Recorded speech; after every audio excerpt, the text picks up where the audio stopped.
Good evening, students. Now we are going to discuss about the rest of the organelles, that is Golgi complex, vacuole and ribosome. So first here is the Golgi complex. अब Golgi complex क्या होती है? It's a disc-shaped organelle consisting of a system of membrane-bound vesicles arranged approximately parallel to each other in a flattened sac-like saccule is called Golgi complex. अच्छा, अब ये एक ऐसी organelle है, एक डिस्क शेप ऑर्गेनेली है, मींस इसकी ऐसे जैसे डिस्क्स होती हैं वैसी एक ऑर्गेनेली है जो काफ़ी नंबर ऑफ बाउंड वेसिकल, जैसे एक वेसिकल है, सेकंड वेसिकल है, थर्ड वेसिकल है, जिनको बोलते हैं बाउंड। तो ये बाउंड वेसिकल्स होते हैं जो एक के ऊपर एक मतलब पैरेलल एक के ऊपर एक जो है फ्लैटेंड सैक लाइक स्ट्रक्चर बना रही है। जिसको बैग लाइक स्ट्रक्चर भी कहते हैं। उस स्ट्रक्चर को हम कहते हैं, उस ऑर्गेनेली को कहते हैं गोल्जी कॉम्प्लेक्स। अब ये डिस्कवर करी थी कैमिलो गोल्गी ने in nerve cell of the owl. जो आउल है उसके नर्व सेल में इसको डिस्कवर करा था। Golgi body is a single membrane bound cell organelle. जैसे हमने पीछे पढ़ा था माइटोकॉन्ड्रिया की डबल मेम्ब्रेन है, फिर हमने पढ़ा था न्यूक्लियस की डबल मेम्ब्रेन है, क्लोरोप्लास्ट की डबल मेम्ब्रेन है। तो जो गोल्जी कॉम्प्लेक्स होती है it has a single membrane, इसकी एक ही मेम्ब्रेन होती है। So then we have the other name for Golgi complex. और कौन कौन से नेम होते हैं गोल्जी कॉम्प्लेक्स के? इसको फंगस में इनको हम बोलते हैं बेकर्स बॉडी। अब जैसे एक फंगल सेल है, ईस्ट ही मान लो, उसमें जो गोल्जी कॉम्प्लेक्स होती है उसे हम बोलते हैं बेकर्स बॉडी। अब प्लांट्स में इसे हम बोलते हैं डाइकोटिसोम। अब डाइकोटिसोम भी जो है होते ये गोल्जी कॉम्प्लेक्स ही है, बट इसमें साइज़ जो होता है वो छोटा होता है, तो नंबर थोड़ा ज़्यादा हो जाता है। उसके बाद आ जाता है कि जो साइटोप्लाज्म है जो सराउंड कर रहा है around Golgi body have fewer और नो अदर ऑर्गेनेली। जैसे एक सेल है, तो सेल में जहाँ पे भी ये गोल्जी कॉम्प्लेक्स होता है ना, अब मान लो यहाँ पे गोल्जी कॉम्प्लेक्स है, तो यहाँ पे जो साइटोप्लाज्म होगा इसमें बहुत रेयर है कोई और ऑर्गेनेली होगी, या तो फ्यूवर या होगी ही नहीं। सो ये वाला जो रीजन है, so this is called Golgi ground substance. उसे हम क्या बोलते हैं? Golgi ground substance. देन आ जाता है गोल्जी बॉडीज़ आर प्लियोमॉर्फिक। अब प्लियोमॉर्फिक का क्या मतलब है? मेनी। मॉर्फिक का मतलब होता है मॉर्फोलॉजी। मॉर्फोलॉजी जो हमें एक्सटर्नल स्ट्रक्चर दिखता है। Pleomorphic structure because components of Golgi body are different in structure and shape in different cells. अब कहते हैं कि ये इसको हम प्लियोमॉर्फिक स्ट्रक्चर भी कहते हैं बिकॉज जो कंपोनेंट होते हैं ना गोल्जी बॉडी के, उनका स्ट्रक्चर भी अलग होता है और उनकी शेप भी डिफरेंट सेल में डिफरेंट होती है। So now we have the structure of the Golgi complex. अब जो गोल्जी कॉम्प्लेक्स का स्ट्रक्चर है ये बेसिकली 4 कंटेंट होते हैं, 4 कंपोनेंट होते हैं इसके। First one is cisternum, second one is tubules, third one is vacuoles and fourth one is vesicles. तो जो अभी मैंने ग्रुप में पहले फ़ोटो भेजी थी उसमें भी ये सारा कुछ आपको दिख रहा था। अब यहाँ पे ध्यान से देखो, ये है हमारे पास सबसे पहले ये एक बन रहा है ना सैक-लाइक स्ट्रक्चर, एक है, दूसरा है। तो ये फ्लैटेंड जो सैक्स है एक दूसरे के ऊपर हैं, जिन्हें हम बोलते हैं एक काइंड का सैक्यूल स्ट्रक्चर बनाते हैं। सैक्यूल मीन्स होता है कि जो मतलब एक कैप लाइक स्ट्रक्चर है। सो इसके ये स्वॉलन एंड्स होते हैं। So this is Golgi ground substance. अब ये देखो यहाँ पे जो साइटोप्लाज्म है वहाँ पे कोई ऑर्गेनेली नहीं है, तो उसे हम बोलते हैं Golgi ground substance. So this is tubule, ये ट्यूब लाइक स्ट्रक्चर्स निकल रहे हैं, तो ये टिब्यूल है।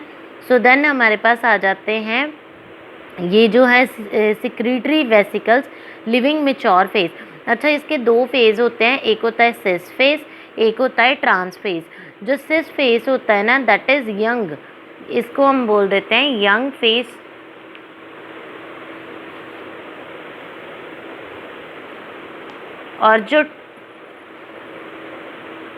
और जो इस साइड होता है ट्रांस दैट इज़ मेच्योर। अब ये मेच्योर फेज है।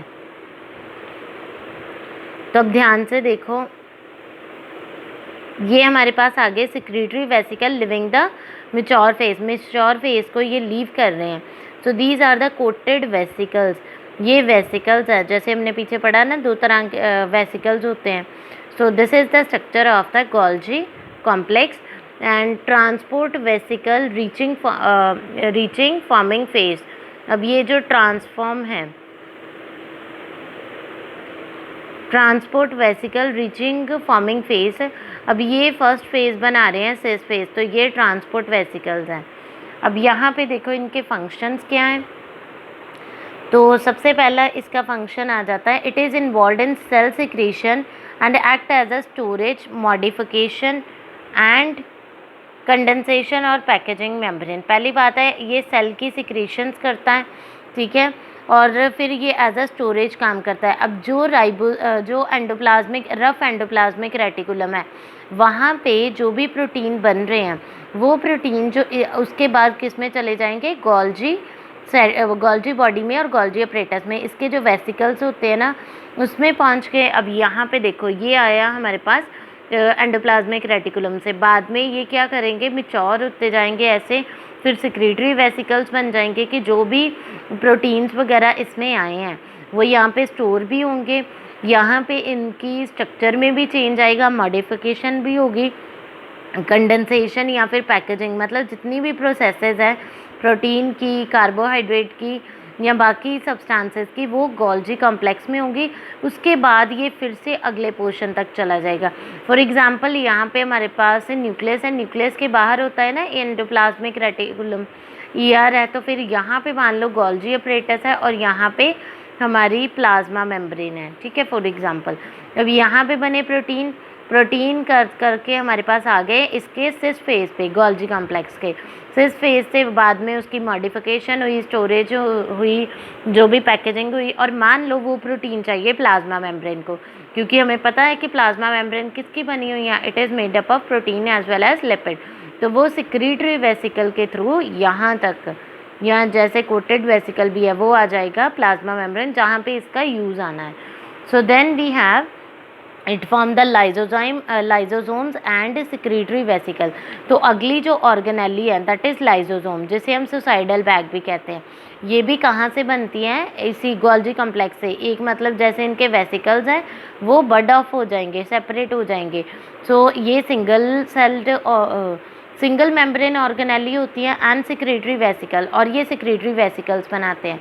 So it is the site for formation of glycoprotein and glycolipids and glycoprotein. This is very very important point. अब एक चीज़ देखो, लिपिड्स आपको पता है, लिपिड्स होती हैं फैट्स, और प्रोटीन्स भी आपको पता है. जब लिपिड्स के साथ लगते हैं कार्बोहाइड्रेट्स, कोई शुगर लगती है, कार्बोहाइड्रेट शुगर होते हैं ना, तो ये बन जाता है ग्लाइकोलिपिड्स. आपने जो प्लाज्मा मेम्ब्रेन का स्ट्रक्चर पढ़ा है, फ्लूइड मोज़ेक मॉडल, वहाँ पे आपने देखा था कि लिपिड के ऊपर आके चेन लग जाती है कार्बोहाइड्रेट की, शुगर की, तो बन जाते हैं ग्लाइकोलिपिड. और अगर प्रोटीन के ऊपर लग जाते हैं कार्बोहाइड्रेट और शुगर, तो ये बना देते हैं ग्लाइकोप्रोटीन. सो जहाँ पे भी वर्ड ग्लाइको आ रहा है that means it is related to carbohydrates. Then the next it has the synthesis of cell wall material. तो जैसे प्लांट में सेल वॉल होती है, उसका मटेरियल बनाने में गोल्जी कॉम्प्लेक्स का रोल होता है.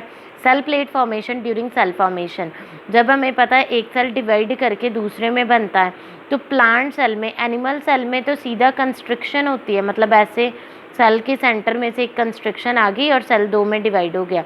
लेकिन क्योंकि प्लांट सेल है, इसके बाद सेल वॉल होती है, तो यहाँ पे पहले एक सेल प्लेट बनती है जो दोनों सेल्स को सेपरेट करती है, और ये सेल प्लेट भी किसकी हेल्प से बनती है, गोल्जी कॉम्प्लेक्स की हेल्प से.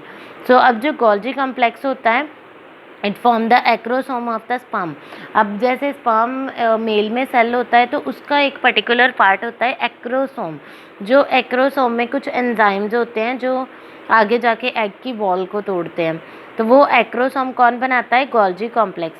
Then vitelline membrane of egg is secreted by Golgi body. तो एग के ऊपर भी एक बाहर वाली जो मेम्ब्रेन होती है जिसे बोलते हैं विटेलाइन मेम्ब्रेन, वो भी कौन सिक्रीट करता है, गोल्जी बॉडी.